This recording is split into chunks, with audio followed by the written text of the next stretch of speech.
Ahoy there, Captain Benzie here, coming at you with another developer Q&A for EVE Echoes. Each week, the developers take 4 questions posed by the community, answer them, and then post that response to the official EVE Echoes Twitter account, at EVE Echoes. And if you're on Twitter, you should follow me as well, at CPTBenzie. Now, I know that not everyone is on Twitter and not everyone wants to be on Twitter, which is why each week I go through these developer Q&As, I read the questions and the responses, and I give my own thoughts and opinions on that as well, talking about what it could mean for the future of EVE Echoes. If you enjoy this kind of content, there is an entire playlist of these. I saved them all to a developer Q&A playlist, so you can check through there and see all the other crazy stuff coming to EVE Echoes.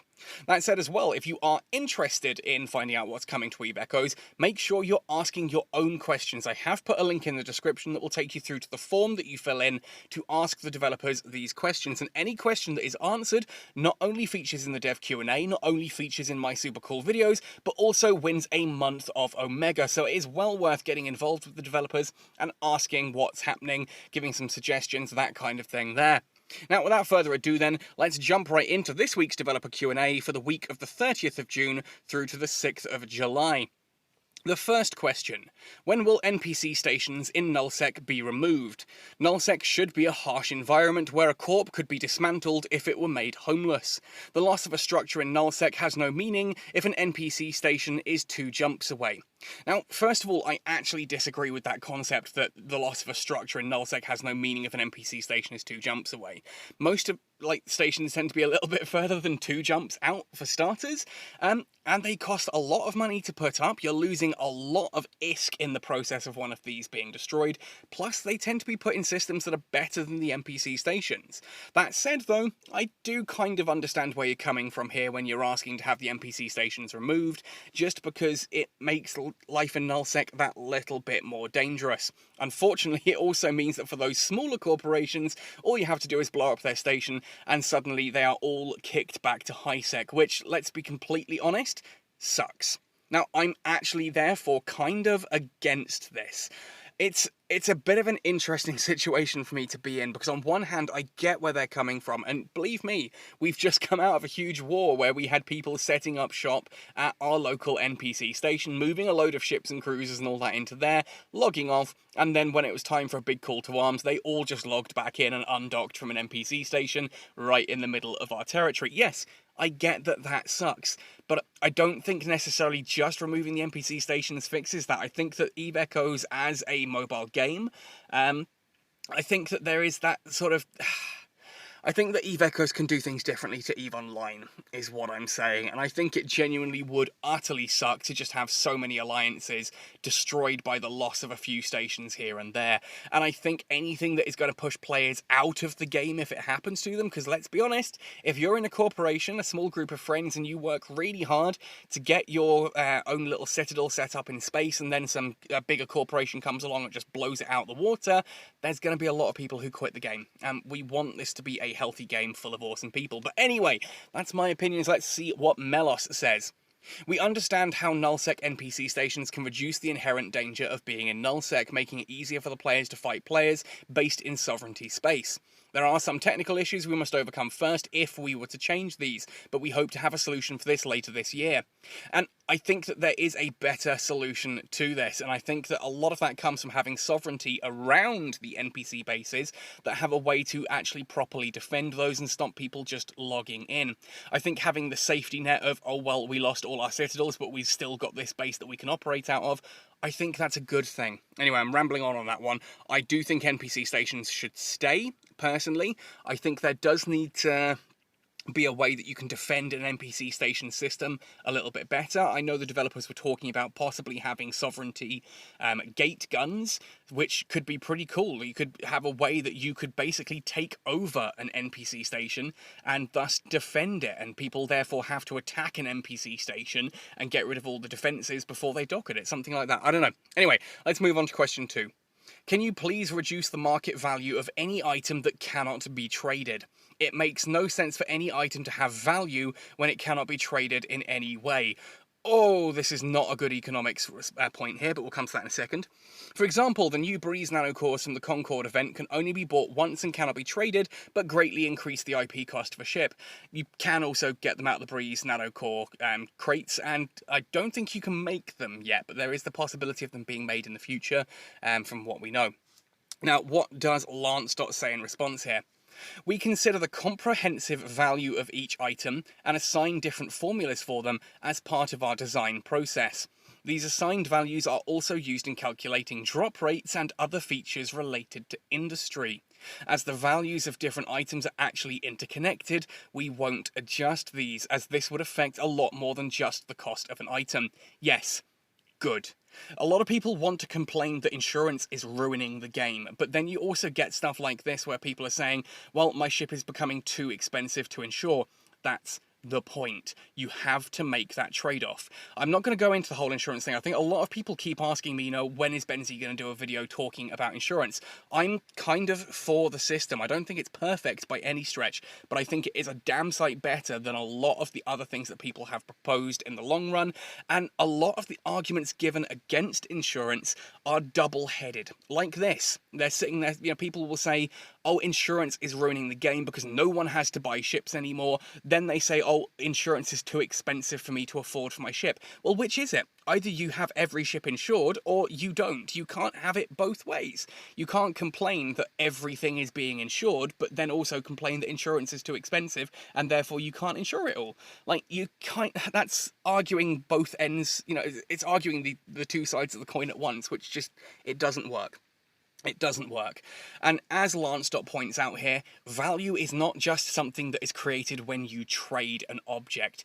Value comes in all kinds of different ways. Like, the basic economics definition of value is something that you as a person assign to something. When value equals cost, you're likely to pay for it. If the value of something exceeds its cost, then you are very likely to buy it. If something has a value that is massively exceeded by the cost, you're less likely to pay for it. For me, the value of me owning a Ferrari is very low. I've got a car, the car does what I want it to, it takes me from A to B. Paying that much extra for a Ferrari, it's not worth it for me. I'm not saying a Ferrari isn't worth it, it's not worth it for me. And this is a concept that kind of comes into like game design and that as well. If I want to buy a new PS4 game or PC game, chances are I have to pay the cost of whatever the publisher decides that is going to be. When Elden Ring comes out, for example, that's going to be $80, I imagine, and I can't change that. Whether or not I value that higher or lower, the cost is $80, and that's what I have to pay to go into it.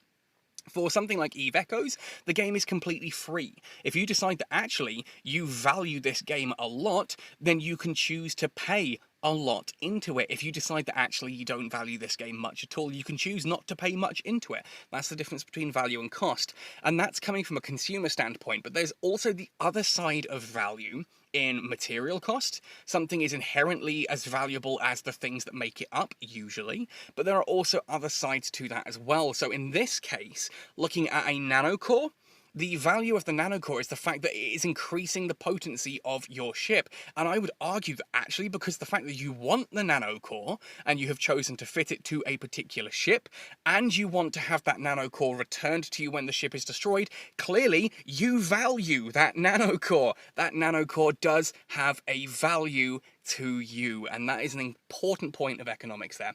Anyway, let's move on to the next question. We are on question 3. Can you add a counter module for Covert Ops cloaking devices? Ooh. Such as a device capable of decloaking a ship within a certain range greater than the standard 2 kilometers. This could be limited to certain ship types, making a type of submarine hunter class destroyer, for example. That's a really interesting concept, and actually this question has triggered a little memory in the back of my head, an article that I will link in the description in a moment as well. But let's see what Nero says in response to this. We are considering adding a structure that can decloak ships in system. The idea is to prevent players from being harassed by cloaked ships within their own sovereign system. We will consider your suggestion for an anti-cloaking countermeasures whilst also balancing cloaking ships. This is a discussion that has been raging in the EVE Online community for a long time, that Covert Ops Cloaks and the ships that they're attached to do an awful lot more than their cost would insinuate. Like, you can park a Covert Ops Cloaked ship in someone's system, and like in a safe spot, miles away from everything, or heck, on, just off grid. If you've ever sat there and undocked from a station and there's someone 5,000 kilometers away, you'll notice that they don't appear in your overview, but you can kind of see them from a distance. You can do that with a Covert Ops ship. Fly to someone's station, activate your micro warp drive and power off to 5,000 kilometers away from that station, then activate your cloak and place a bookmark there. That is now a completely safe spot. No one is going to be able to find that, because by the nature of space being huge, they're just never going to be able to. That now means that Covert Ops cloaked ship and the account it's attached to can be left online kind of as a security camera. And that's a powerful thing in war. Sun Tzu in The Art of War talks a lot about the power of knowing your enemy, not as in like, oh, what does my enemy like for, pizza toppings, but more a case of knowing what your enemy is going to use. Reconnaissance is one of the most important staples of any form of warfare, and so being able to park a Covert Ops cloaked ship in a system and having it completely untouchable, yes, is a problem. And this is a discussion that, as I said, has raged in the EVE Online community for a long time, and I will link an article in the description below that was written by a very, very prominent fleet commander discussing this very same thing. And one of the big suggestions there is either make it so that Covert Ops cloaks require fuel, at which point you need to keep them refueled, which I'm kind of for. I think that works quite nicely. The alternative is that you make it so that Covert Ops cloaks remove you from local. If there are 10 people in local, including you, and you activate a Covert Ops cloak, your name should disappear from local and the number of people in system should go from 10 to 9. The flip side of that is that something like a station should be able to scan the system and detect anything that's cloaked. You kind of do a bug sweep. This is actually a big thing in the EVE Online lore as well. If you've heard of things like Tripwire, there's the big, like the Caldari-Galente border zone, where they essentially send out all these Covert Ops drones into each other's systems to keep an eye, and the Caldari and the Galente both patrol that border zone, sweeping for these drones and basically destroying them. You need to be able to do that as a capsuleer in your own sovereign space as well, so I am all for this. I have to add to this the Submarine Hunter class destroyer. Holy hell yes, this I want so badly. Give me a Thrasher that has the capability to fit a unique device that scans anywhere in a 150 kilometer radius or 1,000 kilometer radius, scans the grid that it's on, and will decloak any Covert Ops cloaked ship in that. Hell yes, that is a ship that I absolutely want to see in EVE Echoes. Make that happen, and yes, make it destroyer. Keep it off frigates, keep it off cruisers and battleships, give it to the destroyers. Destroyers are anti-frigates. If you want something that goes up against, a Hound or a Nemesis or a stealth bomber, putting it on a destroyer makes perfect sense. And yeah, I know that you've got Covert Ops cruisers as well, but that's kind of the risk, that the destroyer can go out there and decloak those, and oh crap, that's actually a bellicose Covert Ops. That's a bit of a problem for my poor little Thrasher to handle. Something like that. That to me would be amazing, and what a cool counterplay. Please, Nero, if you're watching this, consider that. I'm running to Exile right now and just going, look, I need that ship. I need that ship, please. Finally, question 4. Can you put in arena-type battles in-game for individual or corporate awards? Multiple tiers for every level character, no ship losses, just ISK loss. Would help players develop PvP skills. Also weekly, monthly leader awards as well. Thanks. Well, first things first, we know for a fact that there is the Arena update coming in August. That is 1 month away now, and holy hell, I am ridiculously excited by this. Like, genuinely, I don't think I've been... I keep saying this about Exploration, it was the most exciting thing for me, but Arena is a very, very close second and kind of overlaps and maybe overtakes in certain situations. I think this would be really, really cool. Now, I'll be completely honest, I've actually been and seen the Arena update that's coming. I cannot say anything about it, we're all signed away under a non-disclosure agreement, but it is amazing, and I really cannot wait to share this with you guys and tell you and show you exactly how awesome this update is going to be, because believe me, it is insane. But anyway, I think that's just... I would be so excited for an arena like this. Something where, yeah, it has no ship loss, where you can just practice PvP, where you can just jump in and blow up other people's ships and have a bit of fun with it. That, to me, would be awesome. Anyway, I'm not going to go into this too much. Here, Dennis says, we'll add a new Faction War Games gameplay mode where you can hone your PvP skills in a 10v10 arena with no ship losses in the near future. Oh, there it is, folks. 10v10 arena, no ship losses, faction war games. And we know that this is also where you're going to have that LP store loyalty points, where you can represent, say, the Caldari State, the Galente Federation, the Minmatar Republic, the Amar Empire, that kind of thing. And you can use those loyalty points to buy all kinds of stuff. We know that that update is coming with the Sisters of Eve ships, with the Mordu's Legion ships, and with things like the faction strip miners and the faction drones, so like Federation Navy, Hobgoblins, Minmatar Republic Warriors and Valkyries, that kind of thing, all coming in August, and I could not be more excited. Anyway, folks, that's our developer Q&A for this week. A lot of really cool suggestions in here, a lot of really awesome stuff that developers have kind of come out and said, yeah, this is a cool idea, let's have a look at this. I am super hyped for that scanning there, the Covert Ops Cloaking thing. That would be really cool. I'm so hyped for Arena. It's untrue.